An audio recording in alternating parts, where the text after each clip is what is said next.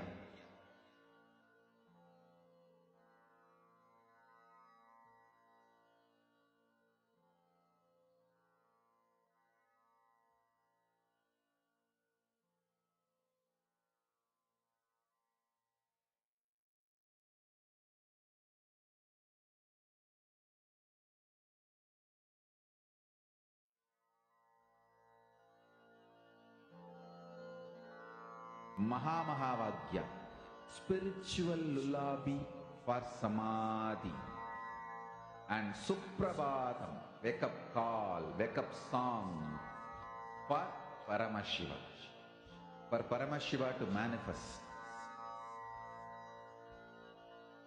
With this one spiritual powerful cognition, chant this Mahamahavaagya.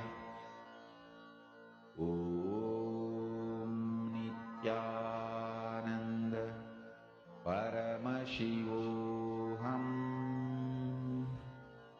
Om Nithyananda Paramashivoham. Om Nithyananda Paramashivoham.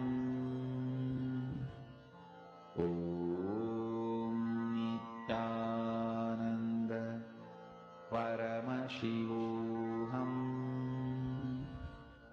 Om Nithyananda Paramashivoham. Om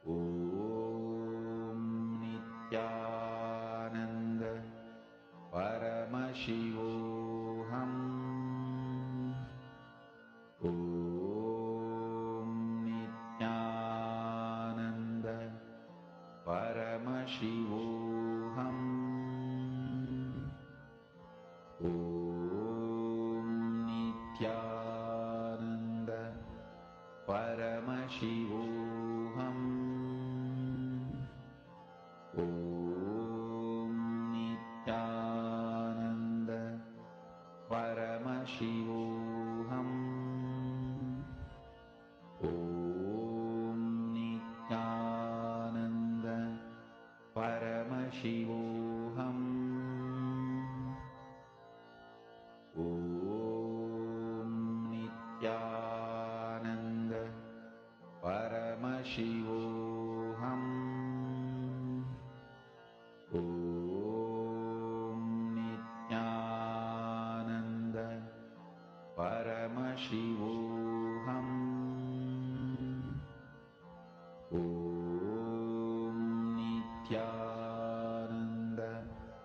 Paramashivoham. Om Nithyananda Relax. Paramashivoham. Share with your partner whatever you are able to see through your third eye, whatever appeared in pure golden letters on Swamiji's Atmamurti. You can share this to your partner. Tell them what revelations Kala Bhairava gave you just now. Or if you can finish sharing.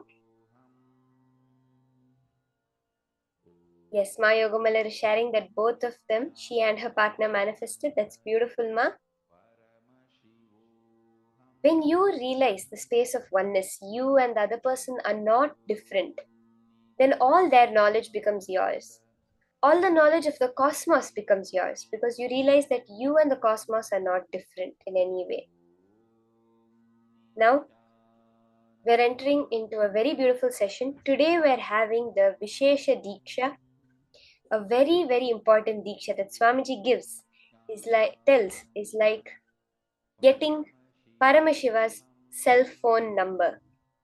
That is the Vishesha Deeksha, where you have a direct access to him, the right to call him every day. Let's now listen to the great truths and revelations on Vishesha Deeksha from Swamiji.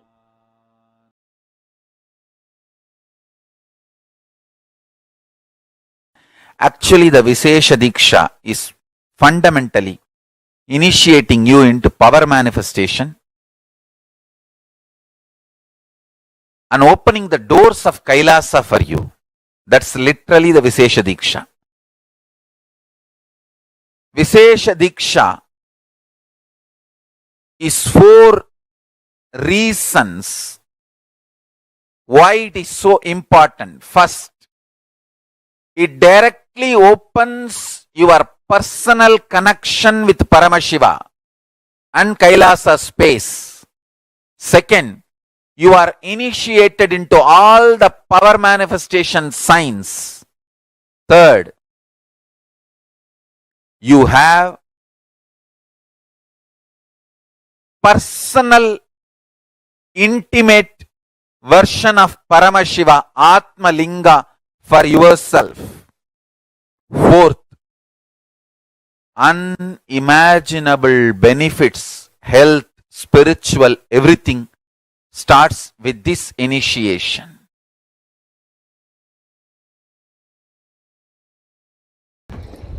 Understand, Vishesha Diksha is giving you superconscious breakthrough. The action now I am supposed to perform. I do not know whether the Acharyas read out Somasambhu Paddhati to you. The action I am supposed to perform now on them is taking their old life out and dumping it and putting the Shivatma, means Shiva's consciousness, from my Anandagandha and putting it in them. Read out the whole thing, then they will understand why Vishesha Diksha. Unfortunately, people think Vishesha Diksha means vegetarianism, that's all. No. Shaivam is not just Shaiva meal, Shaiva life. It is initiations you receive and few minutes every day you spend to bring yourself to the oneness.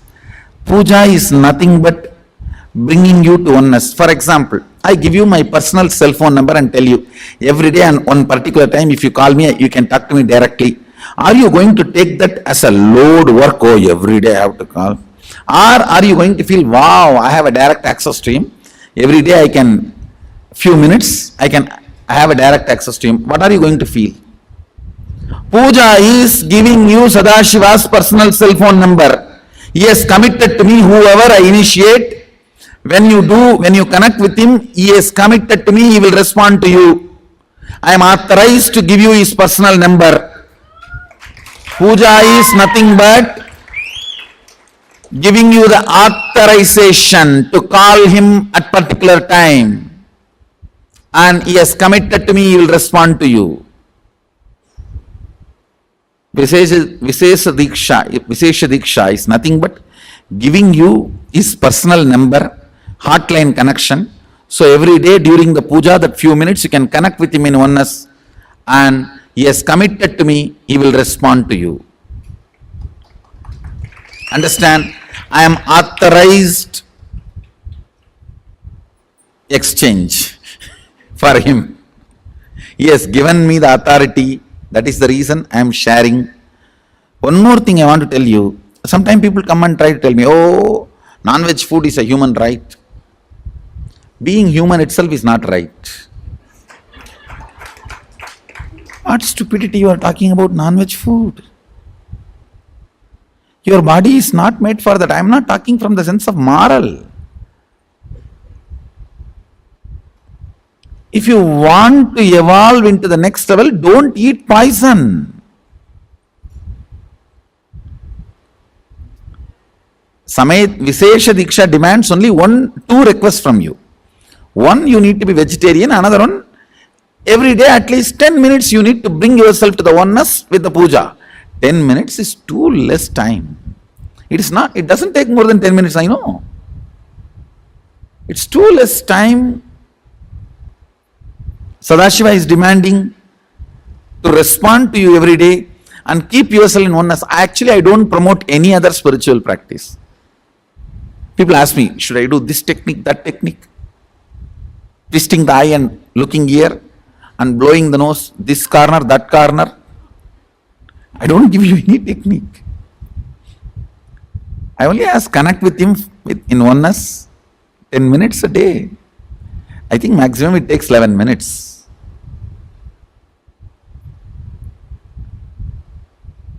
Anybody who listens to my words, I will strongly recommend you take Vishesha Diksha and become vegetarian. That will really help you. You cannot compare, understand? Whether you paid some 5,000 and came for NKY or paid few lakhs and came for MSS, that is not going to decide whether you are going to continue to manifest power and live manifesting powers. Whether you take Vishesha Diksha or not is only going to decide whether you are going to manifest powers or not. So please understand, the secret is in initiations and aligning yourself to the oneness, that's all. So I have to be integrated to Mahadeva, so I am revealing the truths as it is.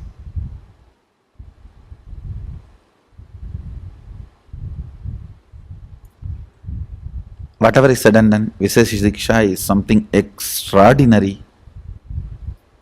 Literally the whole system gets upgraded to the super consciousness.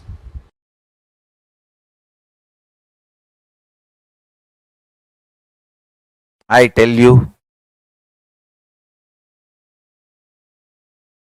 in my whole life, it is Nitya Puja, that gave me all the best things of life. Everyday puja, relating with the deities, is the best stress buster. Touch the deities, do decoration, dress up. Even now, my best time of the day is when I sit with my deities. When I sit with my deities.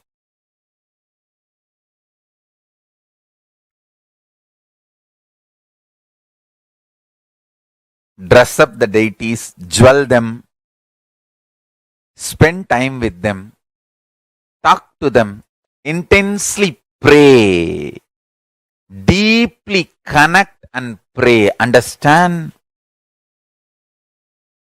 You do not know the power of Archavatara. God landing in physical deity form. Never underestimate the power of Archavatara. The Archavatara is equivalent to living avatara. What living avatar can do to you, an Archavatara can do. Atma Linga I am giving to all of you is literally living Archavatara. Is a piece of God. Literally. Receive Atma Linga. Do puja every day. That is your ultimate human right and divine right. Please understand. Receiving Atma Linga and doing puja every day is literally awakening your consciousness, connecting yourself with Paramashiva. I tell you, every day, connecting with Paramashiva is such ultimate.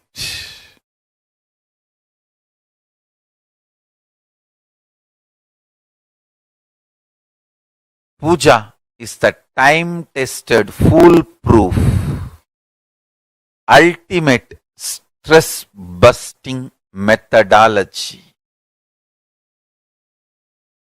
Life of bliss, ecstasy, powerfulness. The life of oneness, Paramashivoham. I tell you. The essence of Veda, Vedanta, Agama, Agamanta, Yoga, Yoganta, Siddha, Siddhanta, Tantra, Tantranta, everything can be realized with a sincere, deep feeling connection puja.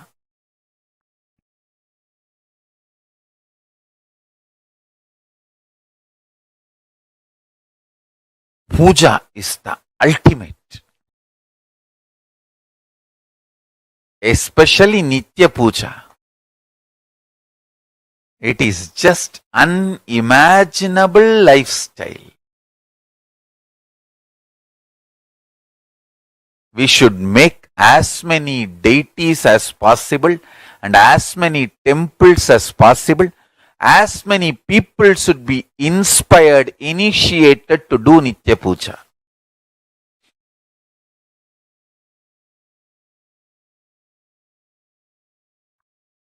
Nitya Puja makes you living Hindu. Nitya Puja makes you practicing Shaivite. Nitya Puja makes you as living my disciple. Because I myself do Nitya Puja every day. Even if I am in deep Samadhi, I get up, do my morning rituals and do the Nitya Puja and again rest in Samadhi. I may not eat for days, but I will never miss Nitya Puja.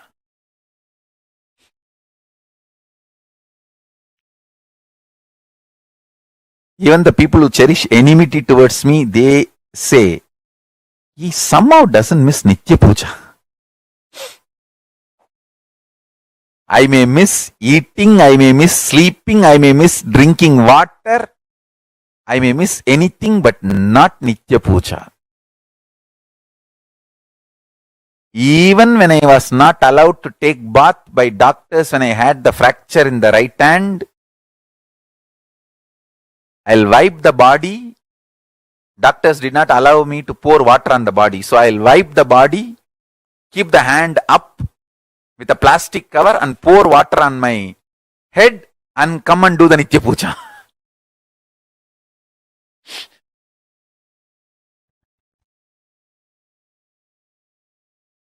I may miss eating, I may miss sleeping, I may miss drinking water. I may miss anything but not Nitya Puja. I may miss food, I may miss eating, I may miss sleeping, I may miss drinking water, I may miss anything, but I will not miss Nitya Puja. And I strongly recommend all my disciples to develop this as your lifestyle. Nitya Puja is the ultimate lifestyle. Puja is the time to connect with Paramashiva. Actually, puja is the personal, intimate time with Paramashiva.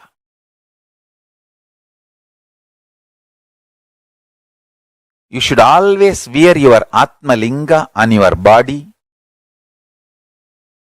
and every day do puja. Nothing like that. See, in the initial level, even if you are not able to do everyday puja, start wearing the Atma Linga in your body. Slowly you will pick up the habit. You will feel, wow, when I do puja, it is so nice. Every day you will start having inspiration and start doing the Anmartha Puja, the personal worship, personal connection with Paramashiva. I tell you,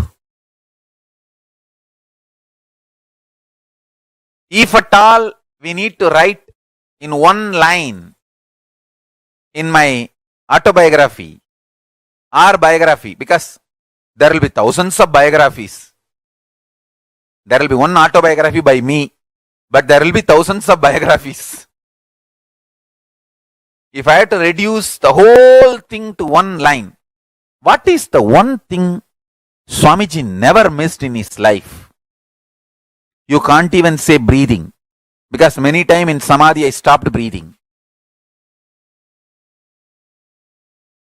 The only thing I never missed in my life is Nitya Puja.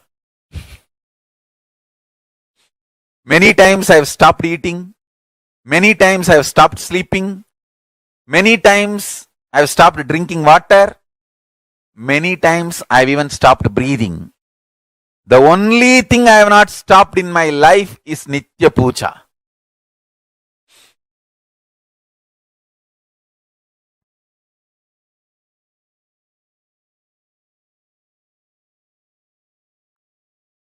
Understand? It is that important. It is that important.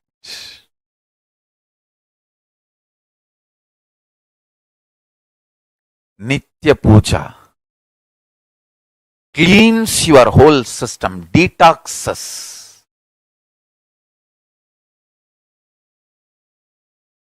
Ripes your consciousness, makes your consciousness open up in your system. The essence of Veda, Vedanta, Yoga, Yoganta, Agama, Agamanta, Siddha, Siddhanta, Nada, Nadanta, Bodha, Bodhanta, everything is Nitya Puja.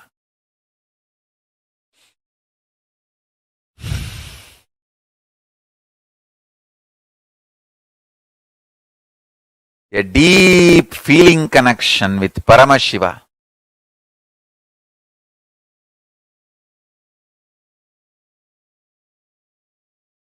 And praying to Paramashiva, connecting with Paramashiva, pouring yourself at the feet of Paramashiva is Nitya Puja.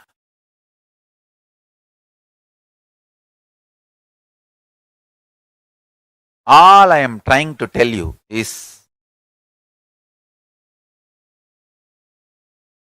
Nitya Puja, the best way to detox yourself, to remove all the stress, connect with Kailasa, personal, intimate time with Paramashiva.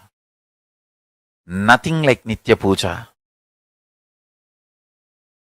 To achieve the ultimate enlightenment and living enlightenment and to manifest the powers of Paramashiva.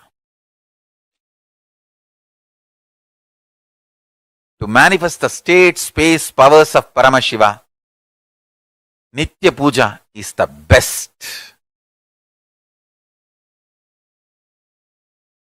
essence of Veda, Vedanta is Tattvamasi. Essence of Agama, Agamanta is Shivoham. Essence of what I am teaching, Veda, Vedanta, Agama, Agamanta, Yoga, Yoganta, Tantra, Tantranta, Bodha, Bodhanta, Nada, Nadanta, everything is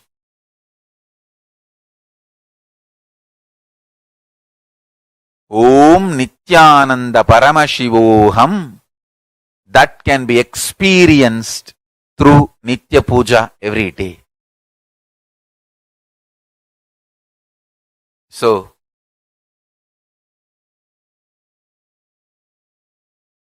today's powerful cognition for all of you, Paramashiva is inside our consciousness. Nitya Puja is the time to connect with Paramashiva and have personal, intimate experience with Paramashiva. Sit straight, meditate on this powerful cognition. With intense chanting of Mahavagya, I'll guide you to have a direct experience of Kailasa and Paramashiva now. Sit straight. Have intense, vibrant chanting of Mahavagya, Om Nithyananda Paramashivoham, and connect with Paramashiva and Kailasa.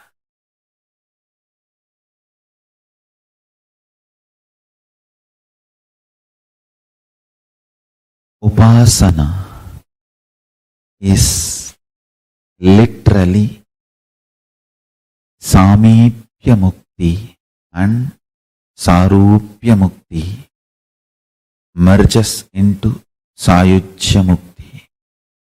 Understand? Intense prayer may start as Visishtadvaita, will evolve as Dvaita and raise to Advaita and manifest as Shuddhadvaita. Whatever level it is, prayer is the most powerful, ultimate way of connecting with Paramashiva. Intense prayer, intense prayer, intense prayer, intense prayer.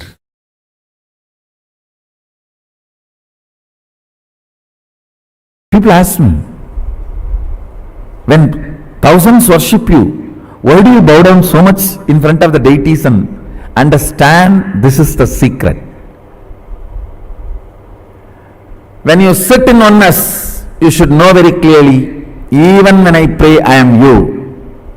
When you are operating in relative existence, you should know, even when I am one with you, I am praying.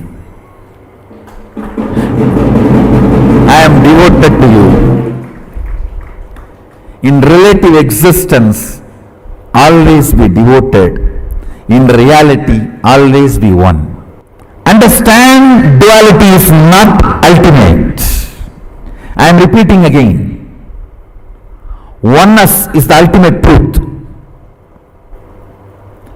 That does not mean in relative existence you will be arrogant. No. You will be humble. In relative existence, you will be humble. That is why I say, the Advaita I am teaching is Sutta Shivadvaita. In oneness, even when we pray, we are one with you. In relative existence, even when we are one with you, we are devoted to you. Be humble, be devoted even to your own oneness. Sometimes when I go to devotees' houses, I directly go to puja room and do the puja. Some of the devotees will keep my photo also. When I do the arti, I have to show to all. I cannot move the hand. I have to show all only. They ask, what is this, Swamiji? You are showing arti to your own photograph. What can I do? It is a symbol of my oneness. I am devoted to that.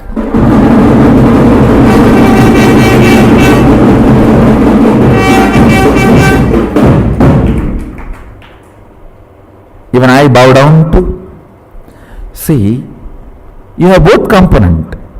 Your oneness, Shuddhatvaita, and your relative existence, to which you are going to be devoted, that is going to manifest in you more and more. That is going to be strengthened in you more and more.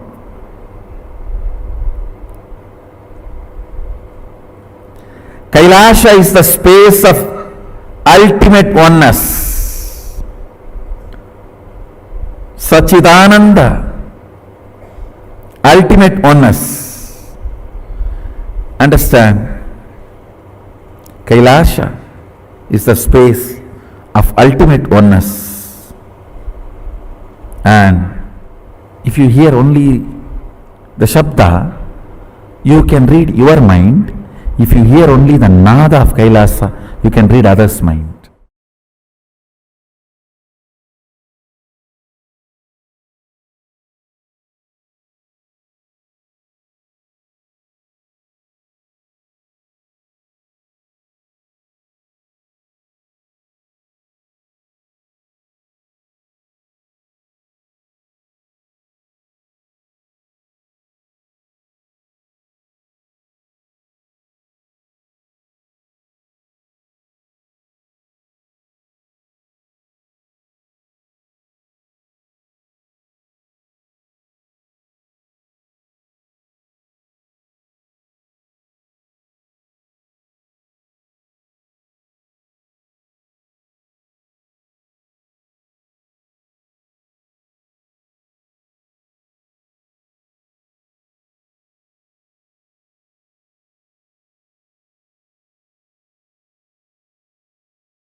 Nithyanandam.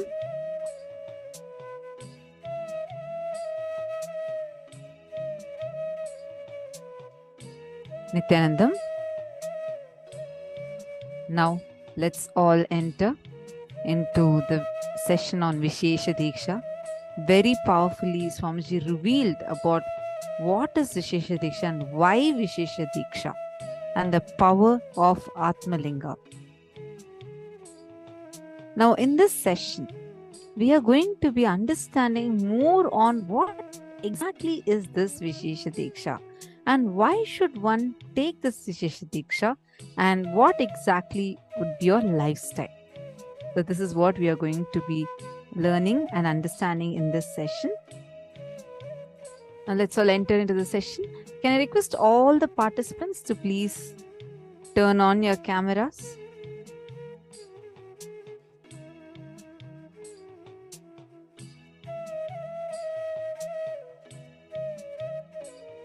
Please come and settle down in front of your cameras.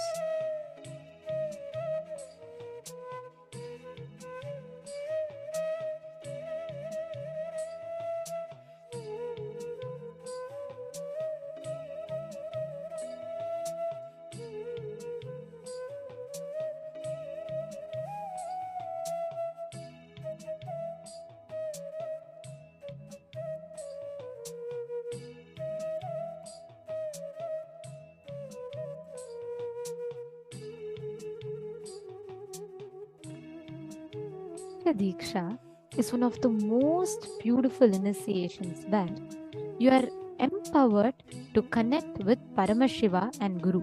Actually, Swamiji will very beautifully tell that Vishesha Deeksha is literally the space where you get authorized. Paramashiva authorizes you to be able to worship him. Literally, like actually only with Vishesha Deeksha one can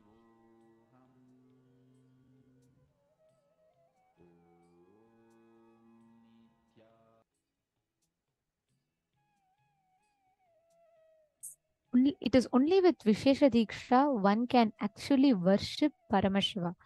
Only with Vishesha Deeksha one gets the rights to worship Paramashiva. That's what beautifully Paramashiva says in the Soma Shambhu Paddhati. So Vishesha Deeksha is one of the most beautiful things, initiations. Actually, Shiva Deeksha is 7 levels of initiation in itself. So it starts from Samaya Deeksha, which is what all of us received as Shiva Deeksha level 1.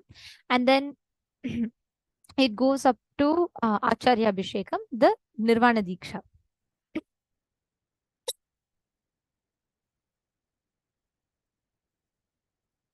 So it starts with Samaya Deeksha and it goes up until the Acharya Abhishekam. So these 7 levels of initiation consist of the Shiva Deeksha. Are all of you understanding? Getting it? So today we are all going to be receiving the level 2 of Shiva Deeksha, which is Vishesha Deeksha. And this Vishesha Deeksha is really like a personal time that you are having with Paramashiva. Literally that whole time you are having like a direct line with Paramashiva. Who all have taken Vishesha Deeksha before? And how many of you have been doing the puja? Is there anyone who has not been doing the Shiva puja here?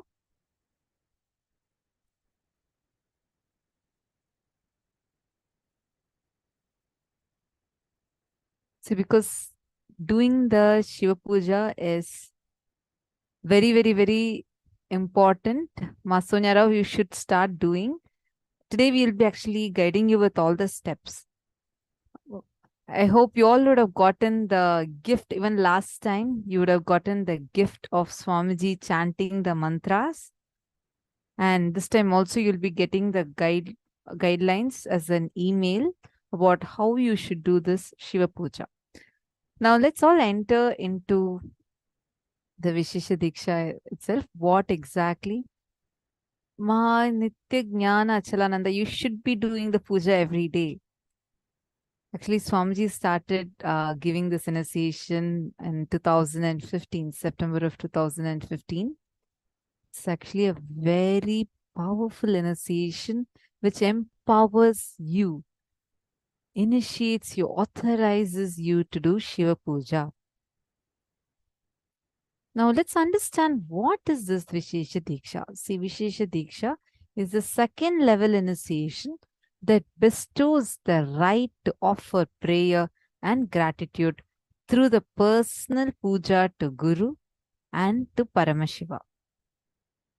Vishesha Diksha is giving you a superconscious breakthrough where the Guru removes your old life, the old inner space, and replaces it with the consciousness of Paramashiva from his own Anandagandha into the disciple who is getting initiated.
The Shastra Pramana is from Soma Shambhu Padati, which very beautifully explains it.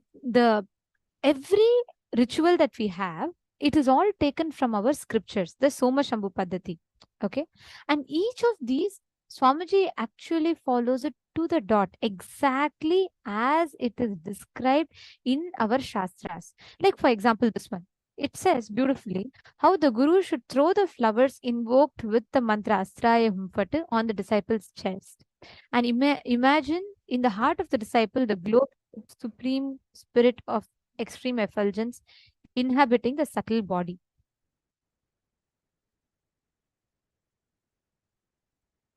Actually, the whole Vishesha Diksha, right? It's a very, very beautiful description that Paramashiva gives, where every time the Guru, see, we all would have done so many karmas and so many different things which sits in our inner space as incompletions. In our past lives, we all would have done the knowingly, unknowingly, or wantingly, unconsciously, we would have done different types of mistakes, karmas. Now, every one of us are having those sitting in our inner space. Through the Vishesha Diksha, Swamiji actually replaces our being, our individual space with his own being. That is what is the meaning of Vishesha Diksha. Vishesha Diksha actually stands for that, where the Guru burns all the karmas of the disciple and he replaces it with his own being. And that exactly is what is Vishesha Diksha. So when you... Question from Nisha Ben. She's asking how to get energized Atmalinga. So today we'll be actually giving you a sign up form for you where you can apply for the Atmalinga. And once you apply for it, we will be shipping it to the nearest temple, Kailasa temple near you, or the center near you, where you can go and collect it. So once you fill up the form today, you can go ahead and collect it.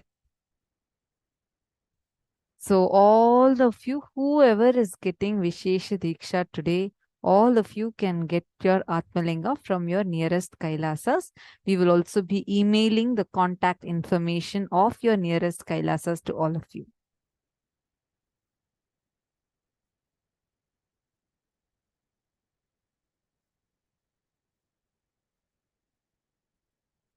Shared that Swamiji told us he never misses doing daily puja, even if traveling. So I have tried to do the same. Huge difference. I feel the more often and regularly I do it. Very beautiful, ma. Actually, every one of us, whenever we do the puja is literally like the stress buster.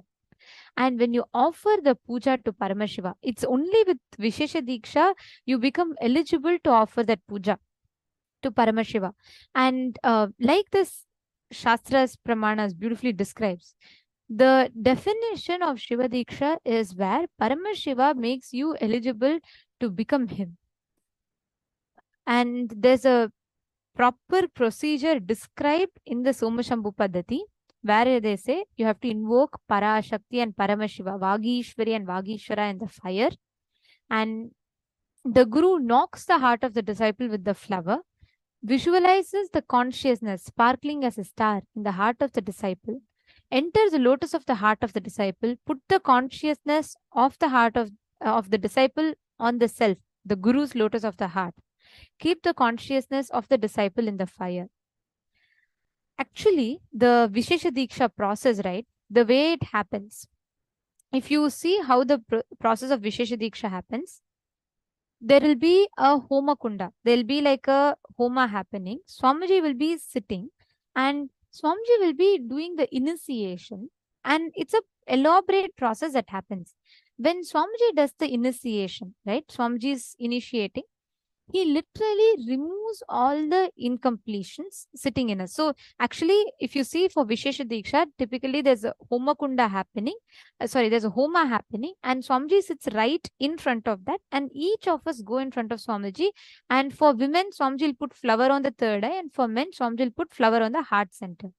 Actually, this whole process, the Guru is supposed to take all our karmas into him and give his inner space into us. That is what is that ultimate compassion of Guru, which is what we all receive as Vishesha Diksha. And seeing the way how the fire burns when the disciple comes, right? Like the Homa Kunda that happens right in front, our Shastras clearly describe what type of karmas that the disciple has done.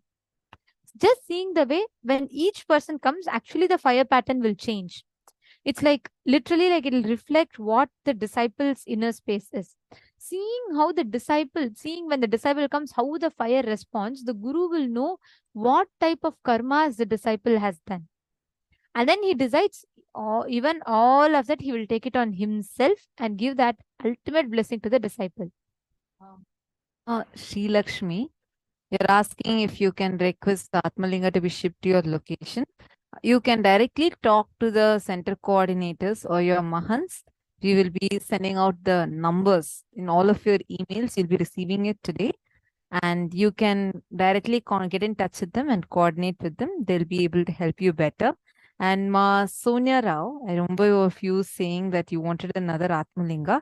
You can give this current broken Atmalinga and exchange it for another Atmalinga. You can go to your nearest temple and you can ask that. Maharlin Gomez is asking, why does Swamiji put a flower on the female's third eye? and heart for male. See, originally it is from the Ananda Gandha, where it's Ananda Gandha is below the heart center and above the navel center. And it is from Guru's Ananda Gandha, literally he takes his very consciousness and replaces the disciple's consciousness. Our consciousness is Ananda Gandha, is the space where all the chakras, we have 7 chakras in our body, 3 chakras below and 4 chakras above the Ananda Gandha. Now, this is the point of intersection where all the 7 are meeting and all the energies are intense here. And the Angushta Matra Purusha, meaning thumb-sized soul, that all of us have what we call as a consciousness, soul, Atman, that resides in this Ananda Gandha. So it is from this Ananda Gandha, Guru takes his very consciousness and initiates the disciple, replacing the disciple's consciousness. This is the initiation. And for social reasons, for women, Swamiji does it directly on the 3rd eye. Then for men, Swamiji puts the darba grass on the, I think it's the kusha grass. Swamiji will put it on the disciples, if it's a male disciple, Swamiji will put it on the Ananda Gandha and directly transfer his very consciousness to the disciple. I hope that answered your question, Ma.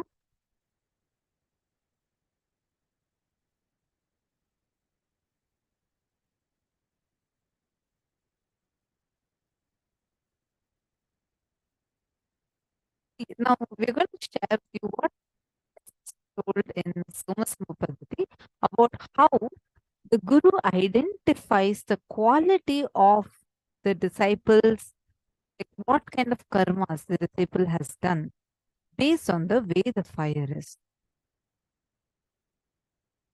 Telling this is how when we go for initiation, Swamiji will actually, when each of us go, the pattern of the fire itself will change and Swamiji will be seeing that and Swamiji will know. Like for example, if you all read in this, right, it says very clearly how if the fire smells like filth, if it smells very bad, right, then the Soma Padati tells this. It says that understand that the disciple has done the sins of land grab, killing a Brahmana, mated with Guru's wife, drunk liquor, or killed Acharya, teacher, killed a cow, or been ungrateful. If the fire is black in color and smells like burning dead body, then know that the disciple has killed a pregnant woman. If the fire is burning in rotation and circle, then the disciple has killed a woman. If the fire shakes, then the disciple has stolen gold. If the fire blasts, then the disciple has killed a child.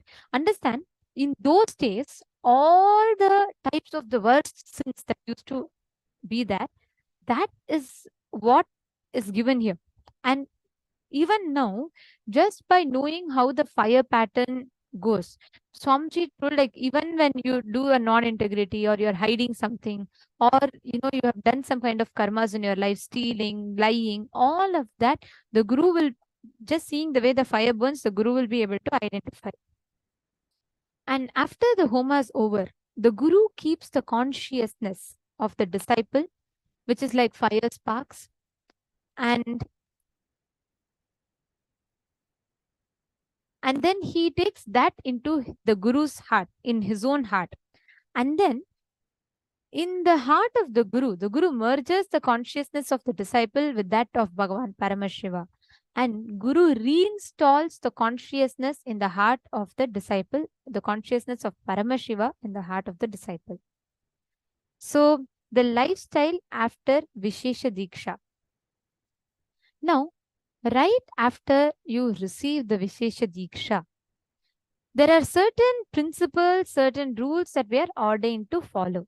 For example, the person who receives Vishesha Deeksha will perform Nitya Puja daily along with the Guru Paduka Puja and the Shiva Puja every day to the Atmalinga. So you will be performing the Guru Puja to Swamiji's Padukas and Shiva Puja to the Atmalinga. Right after you receive Vishesha Deeksha, this Paramashiva very clearly tells that this is a mandatory thing that everyone should do. Puja. Then the receiver of Vishesha Diksha should not partake any non-vegetarian food. You cannot eat meat, fish and such food. And the receiver shall not engage in any activities of himsa or jivas, living beings, any activities of violence on any living beings, including yourself. After the Vishesha Diksha, you should offer Pratyaksha Pada Puja every day. This is just very simple. It just takes 15 to 20 minutes. If you are sick or you are traveling and you miss puja one day, next day you will have to do 2 times. And that day's one and the one for the next day, the previous day. Yes, and we also have the Nitya Puja and Shiva Puja with all the details on YouTube in our channel. And the title of the video is projected. It's Sri Guru Puja and Shiva Puja. And we will be posting the link. Actually, all of you will also be receiving the link, the manual and the mantras in Swamiji's own voice. Now, after receiving Vishesha Diksha, there are certain do's and don'ts for us to follow. First thing, no animal meat, no fish, no egg, no mushrooms. You are allowed to have vegetarian food, and there are no restrictions on onion, garlic, or dairy products in Agamas. These are the lifestyle choices Swamiji recommends, but Swamiji is also told that it's not given in the Agamas. There are no such restrictions. There is no specific mention of smoking or drinking with relation to Vishesha Diksha, but would like to make it clear that Swamiji does not endorse smoking or drinking. If you're a healer's initiate, you should not be smoking or drinking. But in pertaining to Vishesha Diksha, there is no mention of smoking or drinking. But does not mean smoking or drinking is Swamiji does not endorse smoking or drinking. And if by mistake you eat without realizing something which contains egg or mushroom is there, immediately please take haritaki powder and flush that substance out of your body as soon as possible and detoxify your body. The initiated disciple should not abuse Paramashiva, the source of the cosmos. He should not abuse the Shastras revealed by Paramashiva. He should not abuse the Guru, the Acharya.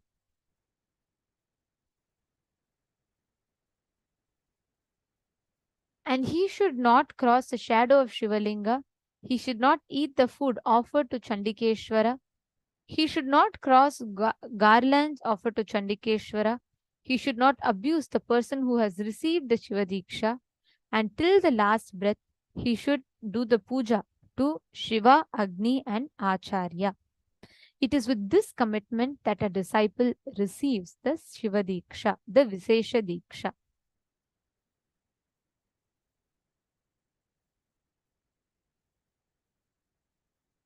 And the exemption given by Paramashiva is the children who are initiated into Yajnopavita and are below the age of 16, for ignorant, for old people, for women, for kings and for sick.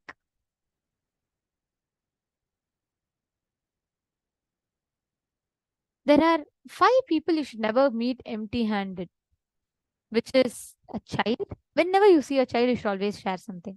Whenever you see a pregnant woman, you should always share something. Whenever you see a beggar, you should always share something.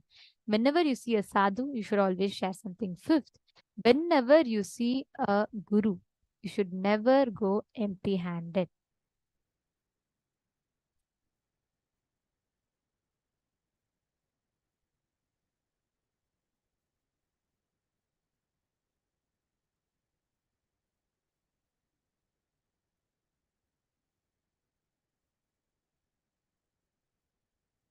So these are the basic guidelines of Vishesha Diksha. Are all of you clear? All of you understood?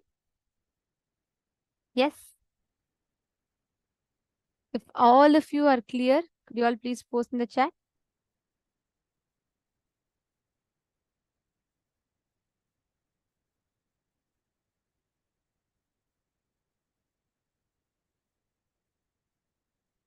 Okay, great.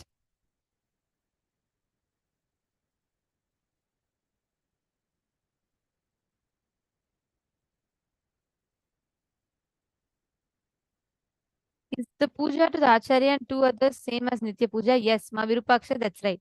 The Guru Puja and Shiva Puja, that is what it is. It is a Nitya Puja and it's the same one. That's what Paramashiva himself is revealing in the Agamas.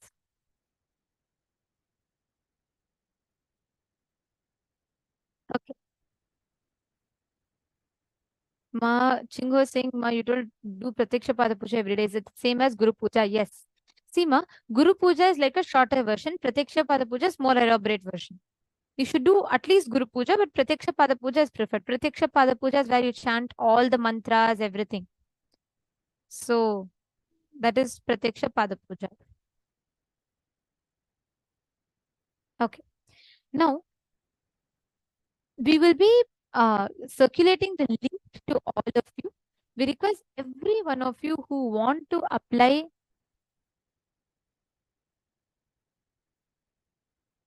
for the Vishesha Deeksha, you all can sign up. We'll be sending the link for all of you. Every one of you who would like to receive the Vishesha Deeksha and you would like to sign up for Vishesha Deeksha, you all can sign up. We'll be sending the links to all of you in the chat.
Who would like to sign up for the Vishesha Deeksha, you all can take a few minutes. Please sign up in the form projected to you all. It's tinyurl.com/Shiva Deeksha. Please take a few minutes and we request all the participants to fill up the form.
Hope all of you had a few minutes to sign up. Whoever wanted to sign up and who would like to receive the Vishesha Deeksha, hope all of you have signed up. And if any of you have any further questions, please feel free to ask. Now, today we're all going to be having a very, very powerful process, the death process, where you're going to literally live through death itself. And to understand that process, it's very important that we understand about what exactly happens, the past, present, future, the Akashic records. So let us now listen to Swamiji's revelation on the Akashic records.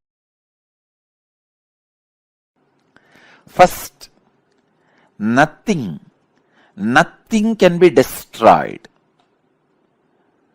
Please understand, none of your actions, thoughts, plans, emotions, words, nothing can be destroyed. Everything is addition to existence.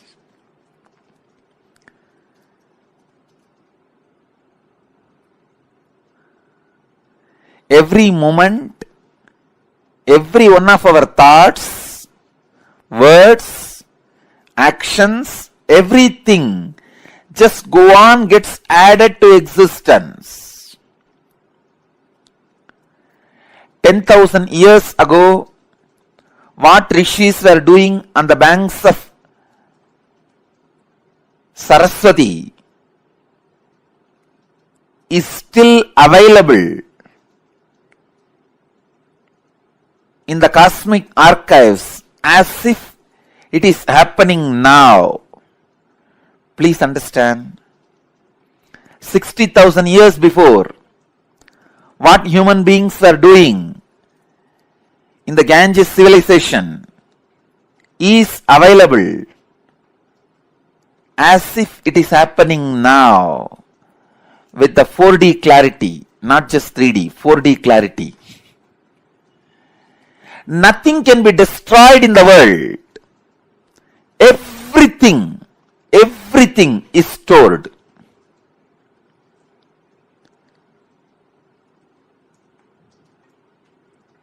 Akashic records are the cosmic archives of everything happened, happening, will happen. And one more important sacred secret you need to understand, time is not three as you think, past, present, future. It is a small mind which cannot see things as it is, which constantly needs to segregate.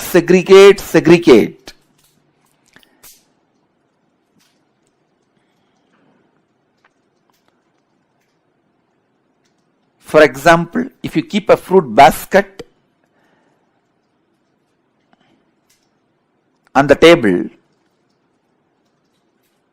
ordinarily if you look, you will look in one moment and you know it is a fruit basket and 5 different fruits are there. But for a child, it cannot grasp the whole thing immediately. It will say first, oh, banana, then mango, pineapple, apple. It can understand only one by one. Same way, the past, present, future. In Sanskrit we call it Kala. Only a ignorant mind which cannot grasp perceives as past, present, future. But in truth, it is not 3 different things. An enlightened being sees Kala as one entity, one experience, one reality. Continuously, wise men all over the world, again and again, in all religions, repeat this one truth. History repeats itself. Understand, The patterns are same. So it is not even repeating, it is rebeating.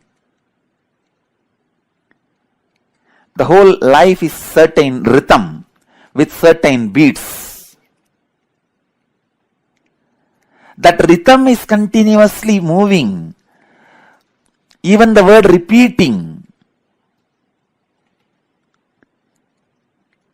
is not right word. Rebeating is right word. History is constantly rebeating itself.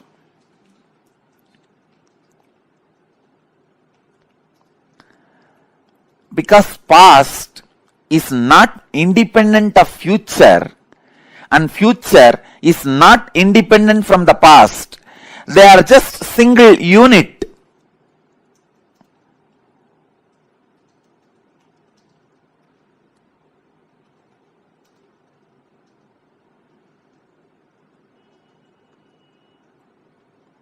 Your innermost consciousness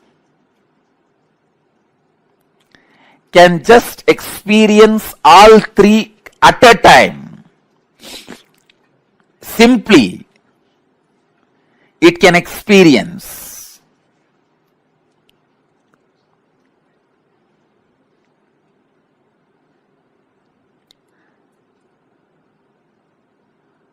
Past, present, future. All these three are just the very integral part of your inner space. When your consciousness leans towards past, it is caught in greed. When it leans towards the future, it is caught in fear. When it is sitting with the present, it is inspired. Please understand, when it moves towards the future, it is caught in fear. That is why it jumps to greed. Fear is a wound, greed is a medicine. When greed is a wound, fear is a medicine. Fear heals greed, greed heals fear. Fear reduces greed, greed reduces fear. Greed reduces the fear and brings you back to the reality. And greed reduces the fear and brings you back to reality.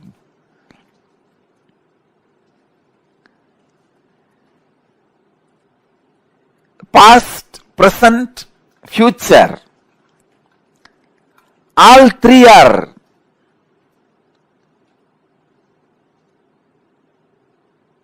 one entity, one existence, one unity.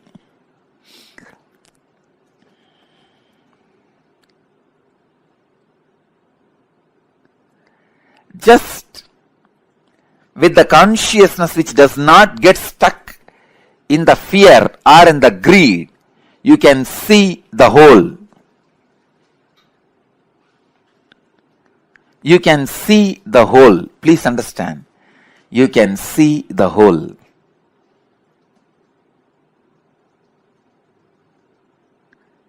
Past, present,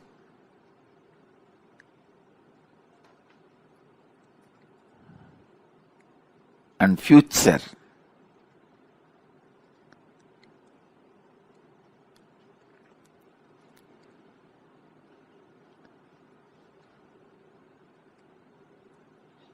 I'll give you a very simple understanding. As on now, each one of you will be having some fears about the future, some desire about the future. Constantly your inner mind will be projecting your fears are going to be reality. But your desires are saying, no, your desires should become reality. So now leave both. Leave the fight to your fears and desires. You just back out in the fight without supporting fear or desires.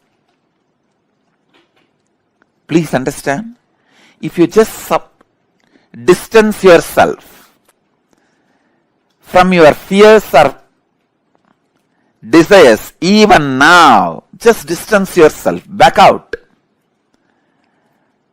and look at the future without any of the projection, you will simply be able to see your past, your future, your present. All three of them does not have watertight compartmented separation or boundary walls. It is just one flowing into the another. Akashic records are the verbal, visual, five-dimensional document. When I say five-dimensional, I mean any incident as it is happened, including the smell that was there at that moment. The smell and the feeling of touch means the weather, temperature, visual, sound, and the emotion. All five dimensions are packed and recorded in the Akashic records. Please understand, just like a film in the camera captures two dimensions of visualization and verbalization. In the video camera, visualization and verbalization both are captured. Same way, the film in the cosmos is space. In the space, all five dimensions, sound, visuals, smell, taste, and touch, all five dimensions of whatever is happening is continuously getting recorded.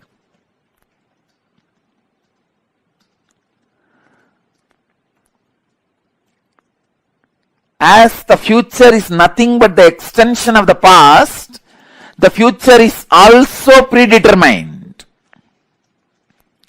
The major course of the future is predetermined. Please understand. In the past, in India, people were sitting on the floor, having plates and eating with the hands.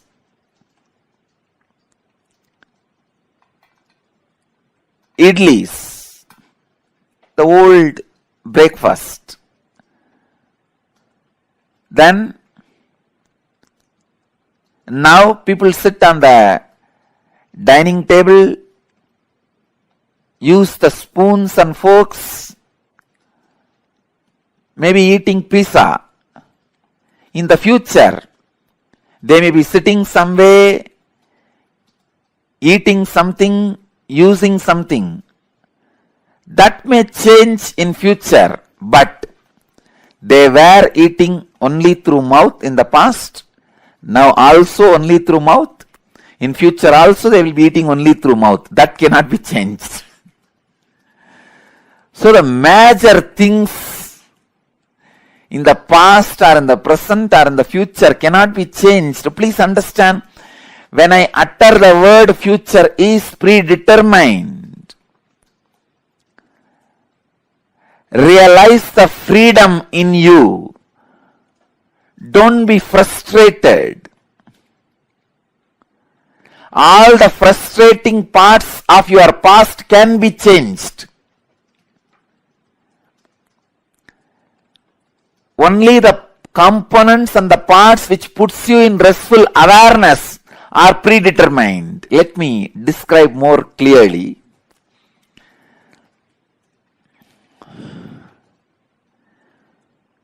The parts which affects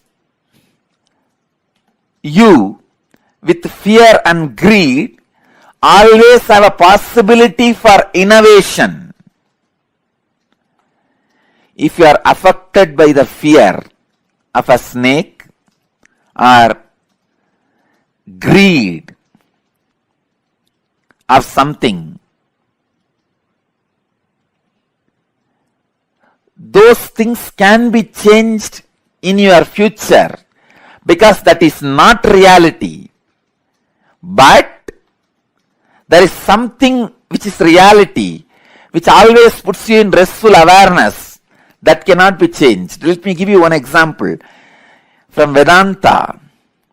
I know I am talking about very subtle concepts, very subtle truths. If you are a new person, new visitor, and it is too much for you, I sincerely apologize. But the subject Akashic Records is too big subject. I have to reveal the truths.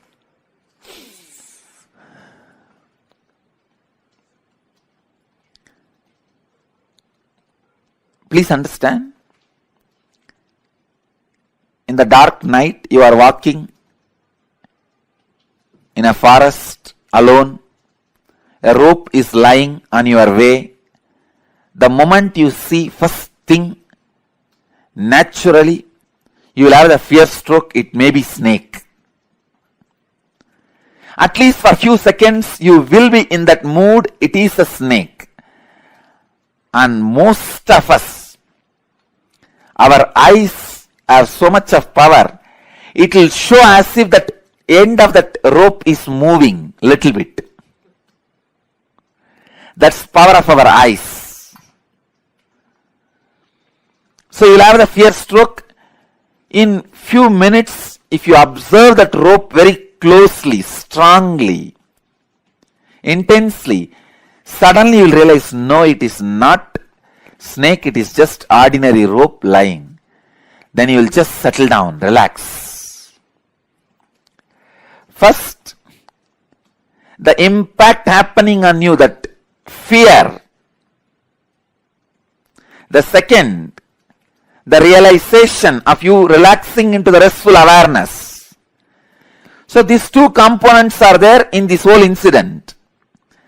This falling back into the restful awareness can't be changed even in future. The restful awareness is reality that does not change in the past or in the present or in the future. When I say future is predetermined, I mean the component of the restful awareness is predetermined. You have to fall back on the restful awareness. So be free. You have no suffering.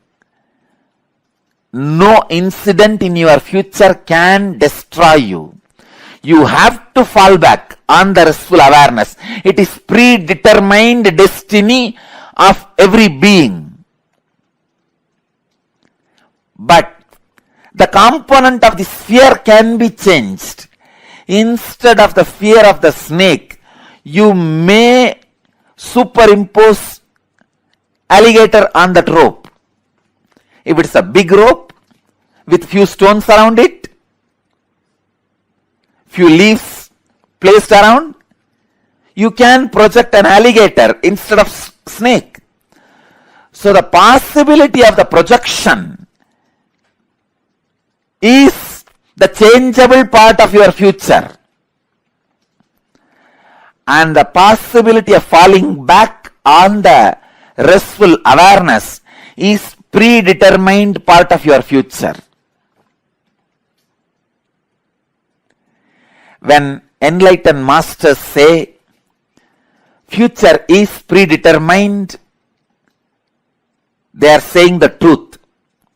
When enlightened masters say future can be changed, can be altered, they are saying the truth. Please understand. When enlightened masters are saying future cannot be altered, it is predetermined, they are saying the truth. When enlightened masters are saying future can be altered. It is your freedom. They are saying the truth. When enlightened masters are saying both are truth, they are saying the truth.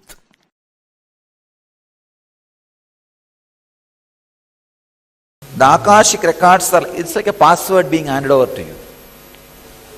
All the informations are there and this is the password, please see it, that's all. The Akashic records are like DNA of the universe.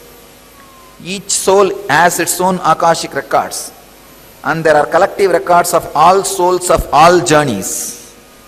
That's what I call, all souls of all journeys is what I call Hiranyagarbha. So now I'll add some of my insights. First thing, understand, all the information you collected through all your births is available in your DNA. Second, you can access some of them just to understand and not to waste the time doing the same actions again and again, thinking you will have the joy end of this action. See, it's like if you have done certain action and you did not receive the joy which you wanted, and if you forget that you did that action and did not have the joy, you will be trying it again and again in various ways. But if you remember, you did this action, did not have the joy, you will not try it again. You will not waste your time on it again. So accessing DNA code, reading Akashic record will be useful in that way for you to become enlightened. Not to waste your time on the foolish things which you are trying to do again and again and again. For example, fighting with the master. You know, end of the day I am only going to win. And even if I let you win, means you are losing the whole game. That is why I am just letting you win, or feeling that you are winning. This is one of the major foolishness. But if you have the access to Akashic record, even once or twice, if you have access to the past once or twice, through your DNA, suddenly you will be awakened. Oh God, how many times I will be doing this same foolishness? It is time. Start living, doing, and no making decision. You will learn the art of surrender. You will learn the art of surrender in your practical life. That's why sometimes I encourage few people to go for this Nadi reading. Because this Nadi reading is Akashic records outside your DNA. Sometimes it will not be 100% perfect and you will not have a trust also. Even if they miss one information, did not read properly, because it is so subtle, not only the word, even the interpretation. So subtle, sometimes you will miss one information, that reader misses one interpretation and you lose trust over the whole thing. Try to read the Akashic records inside the DNA. That is why sometimes I read your DNA and tell you, then if you go and see the Akashic record and matches, then you will have the tremendous respect on my word, which I read as your Akashic record, and the Nadi, which is the outside Akashic record.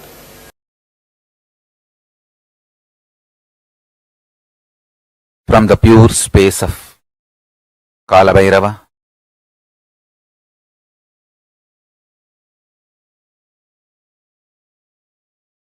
Paramashiva is revealing all these great truths to the world. Please listen and internalize. All these truths are independently powerful and capable to make your consciousness into super consciousness, Your consciousness is the seed. It is a possibility. If you understand these great truths, it can flower into superconsciousness. The seed is waiting to flower to achieve its completion and fulfillment.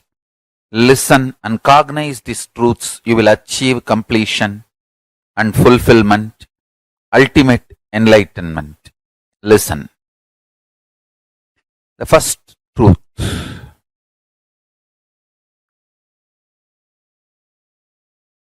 Kala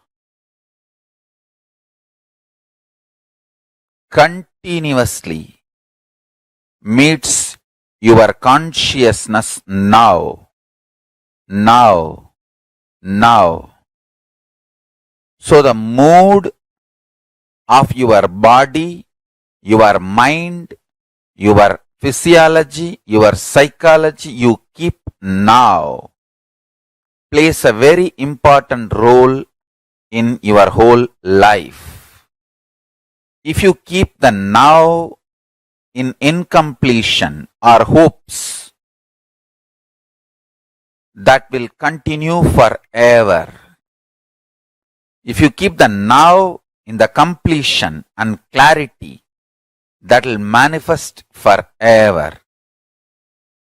Kala does not meet your consciousness in the past or in the future. He meets your consciousness now, in the present. So, again and again, during your present moment, be in the space of completion. Learn to bring completion to yourself, restful awareness to yourself now, and do not have guilt or worry if you have the influence of the past and influence of the future on present now. Guilt or fear is a one more incompletion that is not going to help. So, not engaging with guilt, not engaging with fear, unclutching with fear, incompletions, guilt is the right attitude. Understand the official attitude towards incompletions, towards guilt, towards fear is unclutching, and all the further manipulation of fears, if you unclutch, life will become worse. All those fears are manipulation of fears. All those multi-level fears do not have the real existence. They are delusion. Constantly invading your inner space to destroy the possibility of enlightenment. Please understand. Anyone who comes to simple awareness stops behaving agitated, immature, rough, like multiple personality. All these layered fears, fear, guilt, powerlessness, incompletion are layered. Please understand, this is the Deva Rahasya. They all do not have influence over your present moment. This present moment, you meet the consciousness. Consciousness meets Kala directly. So, any practice you do in the present moment, for example, you declare completion.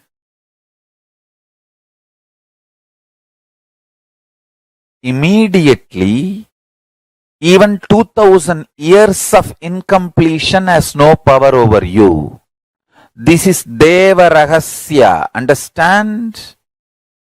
This Deva Rahasya can empower the truth in you just like that. You can manifest Paramashiva now. Only thing, don't become arrogant. Don't become arrogant. When this truth was given to Brahma, he became Paramashiva. He became one with Paramashiva. But unfortunately, he could not maintain himself in that state. He started developing arrogance and started abusing Shiva and Guru. Paramashiva, who gave this truth to Brahma as Guru, he started abusing the Guru, thinking that he knows the whole business trick or trick of the trade or the whole thing. Then Kalabhairava manifests and removes his one head and makes him understand the truth ultimate, and again gives him back the Parabrahma space, and Brahma continues to do his responsibility of creation. Understand, Kalabhairava is eternal compassion, eternal love. Whenever you express love, even in simple acts, like giving a smile, giving a sweet hug, without calculating, even simple act you do, the strength you feel is Kalabhairava's strength. It is Kalabhairava's strength. Extreme compassion, extreme joy, extreme ecstasy.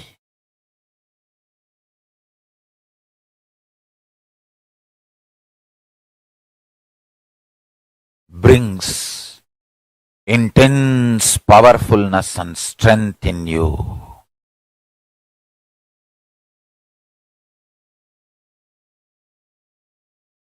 Just go on be sharing smile and love to anything you see. Hug anything you see. If you don't have any object in front, hug the air. You will build strong body and heavy muscles like Kalabhairava. Listen. Listen to this Deva Rahasya. Look everything you see with love. Hug everything you see, including the air. You will build healthy, powerful, heavy body and grounded being. Super conscious flowering. Sannyasa is seeing everything you see through love, hugging everything you see. One with everything you see. People, objects, animate or inanimate. In the cosmos, there is no inanimate. In Kala, there is no inanimate. It is a space where the big bangs and black holes, planets, suns and stars and moons evolve billions of years exist and dissolve spontaneously, simultaneously, without gap. Billions of years without gap. Meditate on it. Meditate on it. Meditate on it. It is Deva Rahasya. The moment you understand this, your third eye will open up.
Yes, Nityanandam.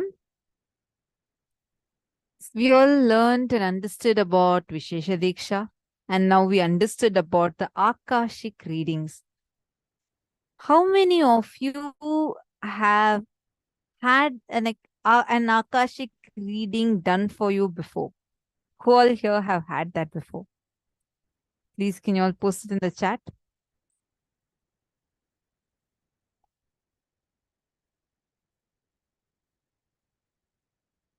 Manisha bin Patel, you're asking if you have missed the level 1 Deeksha, should you fill up the form for Deeksha 1? Today, it's only going to be Vishesha Deeksha, meaning the level 2 Deeksha. Unless you have already taken level 1 Deeksha, you cannot take the level 2 Deeksha.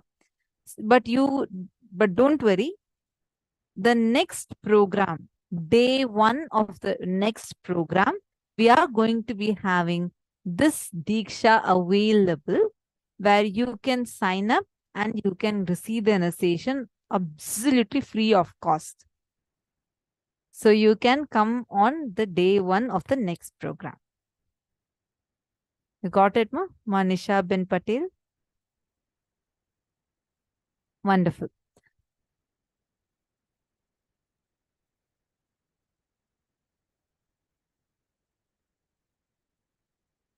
Now, what we all learned is called as Akashic readings, Akashic records. We're going to be getting the initiation to have access to this Akashic records. Not a joke, actually. Having access to Akashic record means like literally you will be able to access the dimension of Kala. It's very, very, very powerful, where you will be able to, just with your decision, look into any past, present, or future. Swamiji himself used to do this Akashic readings. And how many of you have had this Kalabhera darshan from Swamiji, where Swamiji himself has done this Akashic readings? Oh my God, it will be just so powerful. One darshan, which is, I think, almost the whole of Sangha's favorite one, is the darshan when Swamiji gives the darshan as Kala Bhairava, where literally you will see physically Swamiji's body itself will become huge. I have witnessed this so many times. Once, I have earlier shared about how that armband broke. Also, there's one other situation where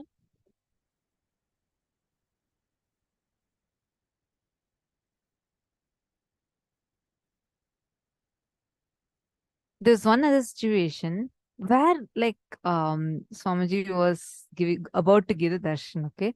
And we all were like around Swamiji. We were seeing Swamiji.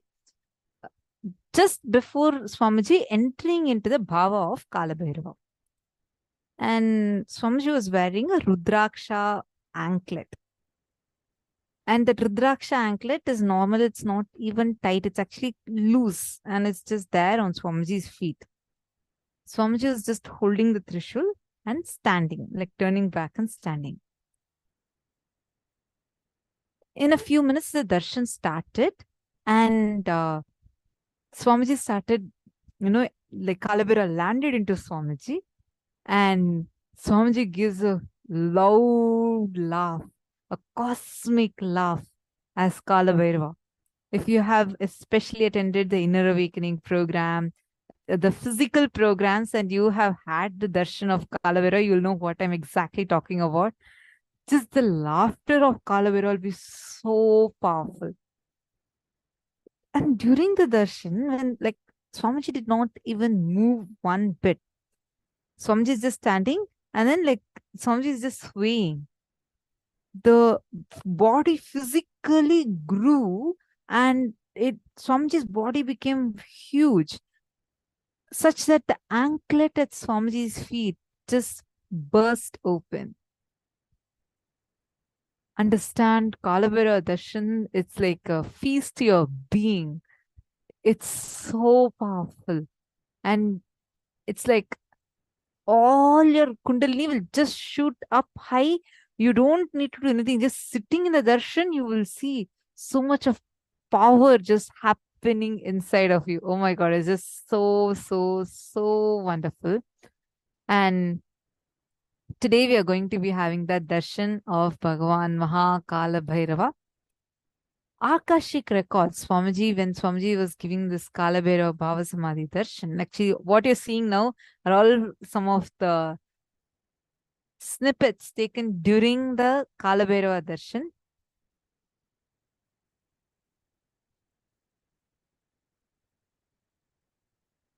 Akashic reading is a record created in a space. See, Akashic records is a record created in space.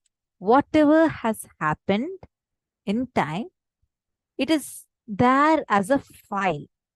Understand, this is not a prediction, but reading from the records. There's a huge difference between predicting someone's future. See, prediction means there's a probability. So this can happen, this may happen is a prediction.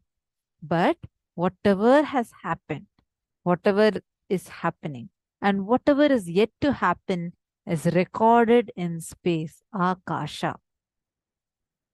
And accessing those records is accessing the Akashic records or doing the Akashic readings. Past, present, and future of all happenings, incidents are imprinted in these infinite cosmic space. Akashic reading, revealing the most complex questions into the mysteries of the cosmos, to the most personal quests of a person seeking guidance on his future or past happenings.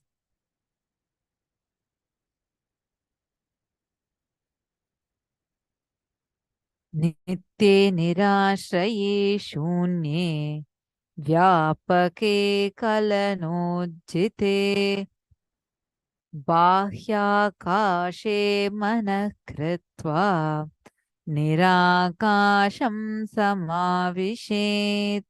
Bhagavan Paramashivam says, one should fix his mind on the external space, Bahyakasha, which is the eternal, Nitya, without support, all-inclusive oneness, omnipresent, unlimitable, and devoid of limitation. By this practice, he will be absorbed in the non-space or the space beyond the manifest, Nirakasha. Mahakala Bhairava is the expression of Paramashiva. When he lands in the human bodies and manifest powers, he is named as Karupasami. Mahakala Bhairava is eternal compassion, eternal love. Whenever you express love, even in simple acts, like giving a smile, giving a sweet hug, without calculating, even a simple act you do, the strength you feel is Kala Bhairava's strength. Kala Bhairava is eternally loving, caring, blissful, ferocious, ecstatic, blissful and ferocious form. Meditate on him. Be eternally loving like him. You'll just understand. All justness manifests from extreme love. That is why Mahakala Bhairava is the Lord of Yama and the Lord of integrity and Lord of justice.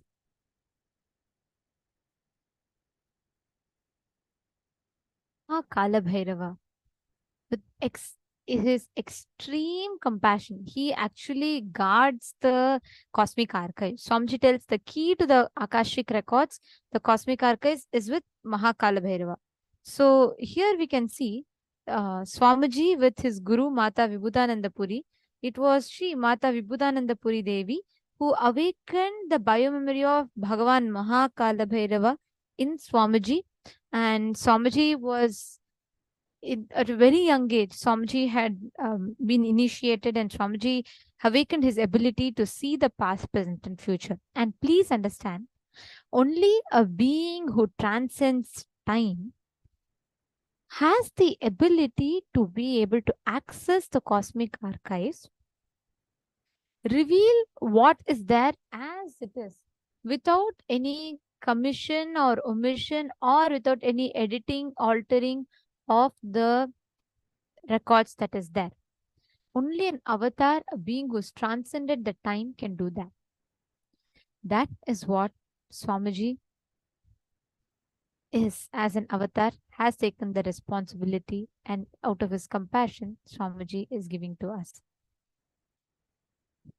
Understand, there are 4 things we need to understand, which Swamiji explained, and we are just repeating it. Swamiji revealed, right? Kala continuously meets your consciousness now, in the now, in now.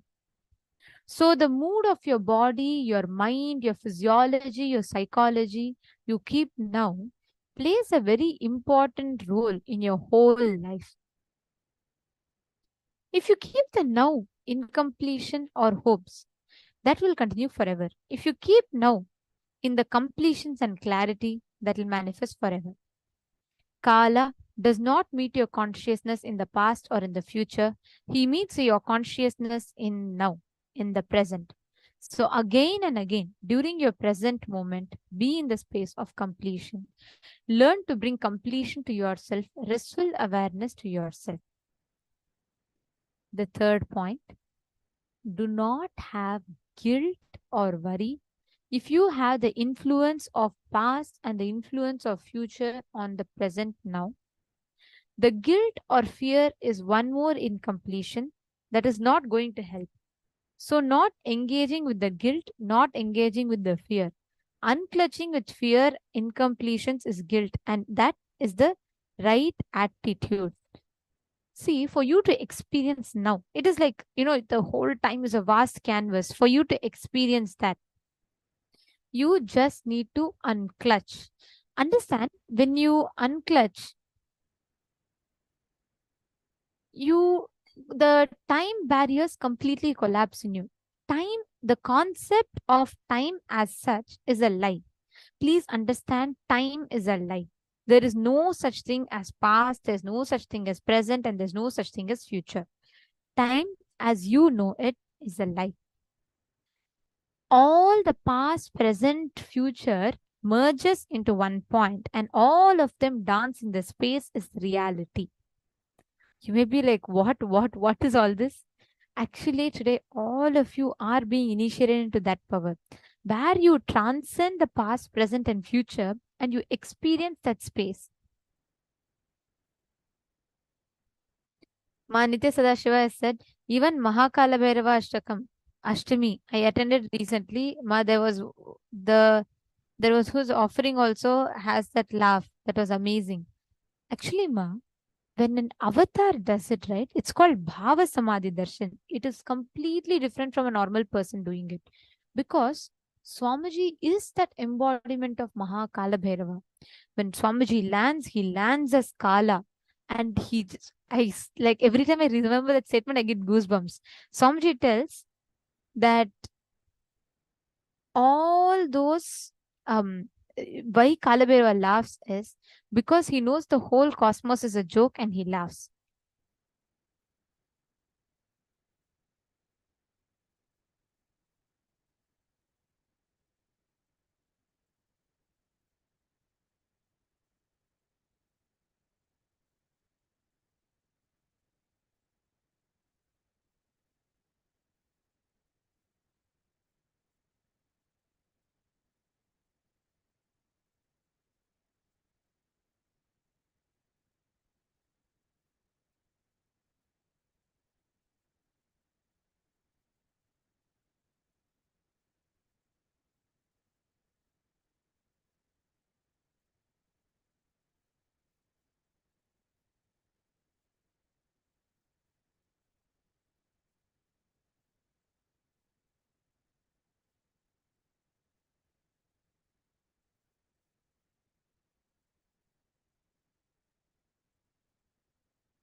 The moment you connect to Kala Bhairava, understand the space of Kala that Kala Bhairava is.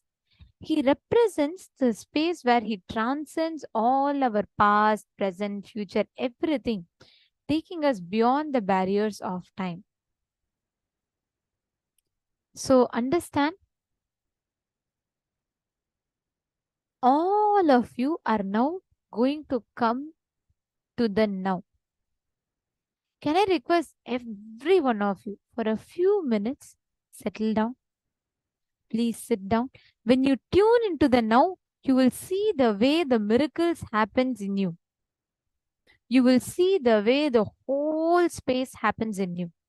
Can I request every one of you to settle down?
Unclutch. Do not create any thought. Do not sustain any thought. Do not destroy your thought. Just freeze. In a very relaxed way, just freeze. You don't need to sit straight. You don't need to focus. Nothing. Just freeze. Close your eyes. Sit in a completely relaxed way. This one meditation will bring you to the now. It will tune you in to the reality. Unclutch. Close your eyes and visualize that the whole body has just become like a stone. Head to toe, your whole body has frozen.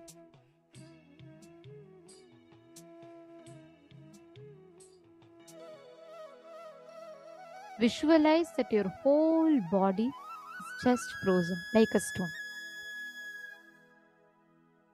Do not move. Please stop any movement. Visualize even your eyeballs have become stone. Absolutely no movement.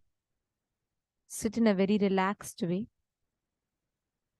No movement in the eyes, no movement in the hands, no movement in the legs. No movement even for breathing. Just freeze all the actions and activities. Don't move.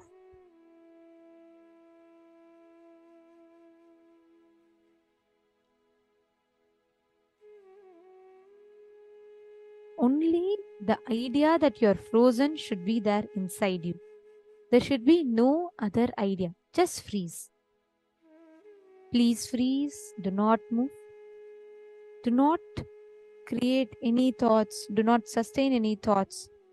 Or do not destroy any thoughts. Only freeze. Just freeze.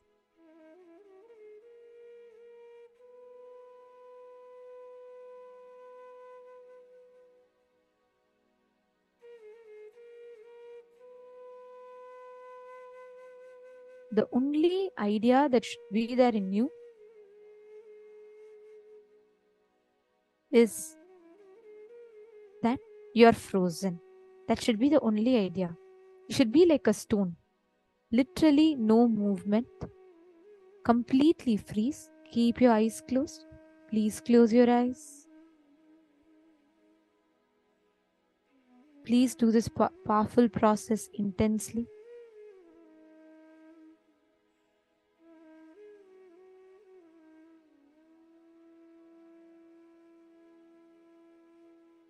Entertain only this one idea that you are completely frozen. Visualize you are frozen like a stone.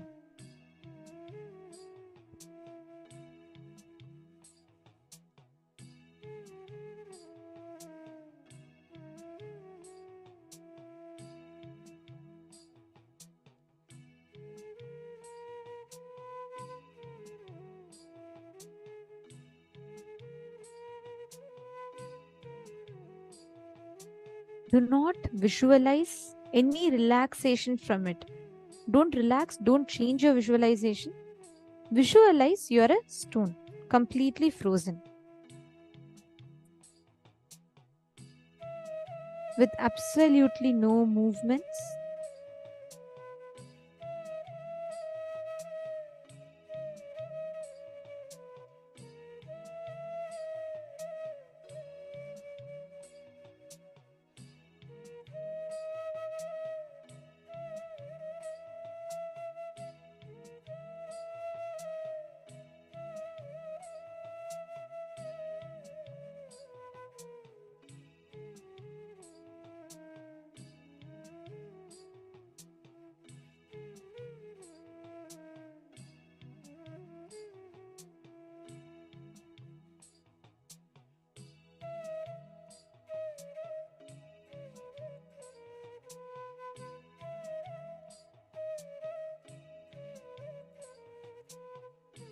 Constantly only entertain the idea that you are frozen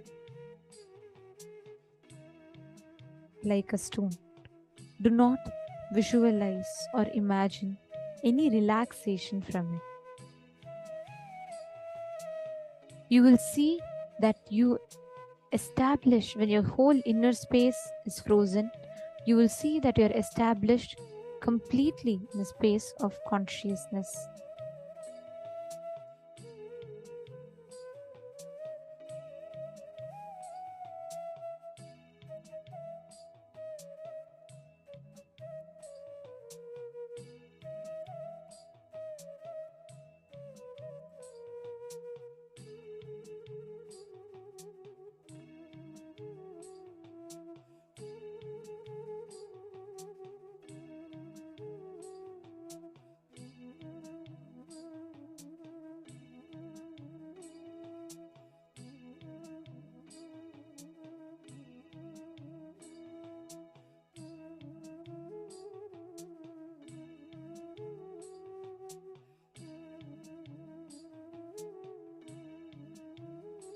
Just intensely unclutch. Do not open your eyes. Please do not open your eyes. Come to the now. Come to the present.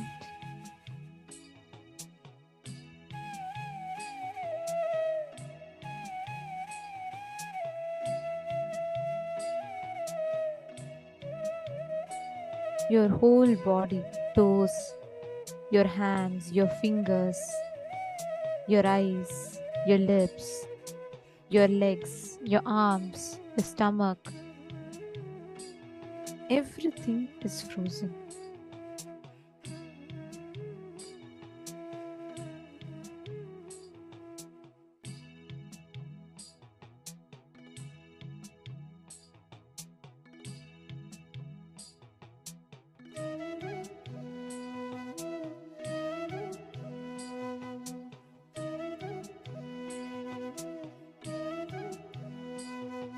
slowly, very slowly. Please relax. Slowly relax. You can very slowly open your eyes.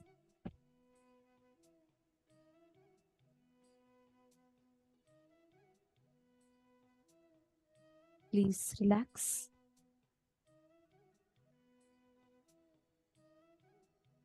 Yes, understand this one process completely tunes in your inner space and brings you to that space of oneness. And this process is so powerful. Literally, any incompletion that you carry, anywhere inside you, wherever you feel that, wherever you feel you're out of tune, this one process will very beautifully establish your inner space, the space of completion, and help you realign your inner space to that space of completion inside of you. So understand, Akashic reading happens from this space. Whenever you are in the now, you will be able to precisely see the reality as it is. You will be able to experience the reality as it is. And whenever you're in the now, you will transcend the parameters of time, the past, present, and future, and you will start experiencing, you'll start tuning into the moment. Actually, Swamiji tells now is a very important moment, present.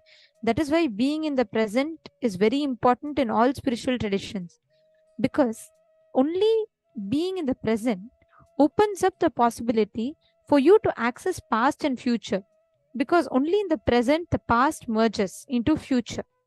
So present is a moment where the past merges into future, and that is a moment when you are tuned into, you can access it. And that is why it is very important that you are always unclutching and bringing yourself to the present moment. It is only with that you can experience Akashic readings. Now, actually, you all can notice, how many of you noticed when you visualized you're a stone, you almost had zero thoughts in you? How many of you visualized? Can you all post in the chat? When you visualized yourself like a stone, you saw that there was almost zero thoughts in you.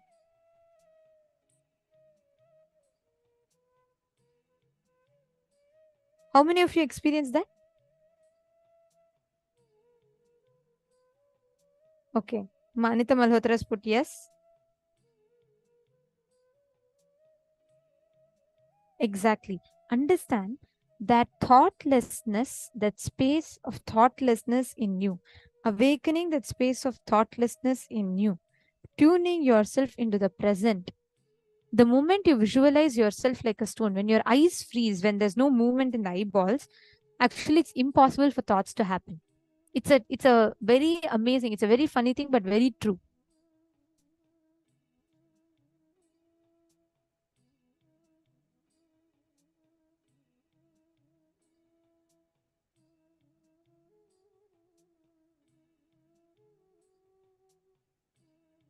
Now, in this same space, understand, just sit like this.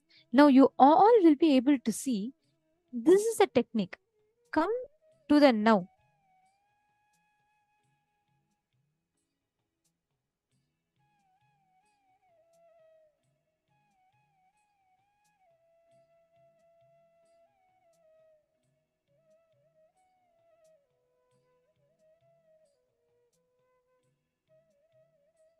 Now understand, from this space, when you sit, all of you will successfully manifest Akashic readings. Just play with it now. I request every one of you to connect to one of your partners. You're just going to, this is the exact technique. Ask your partner to give you a particular date. Like for example, let's say Ma Joyce. You can tell, okay, what happened on 16th of April 2003 in your life to one of the participants. And they can scan and they can tell you, okay, Ma Joyce, in 16th of April 2003, you were in this place and you had a party and you had a lot of friends coming in and all this is happening.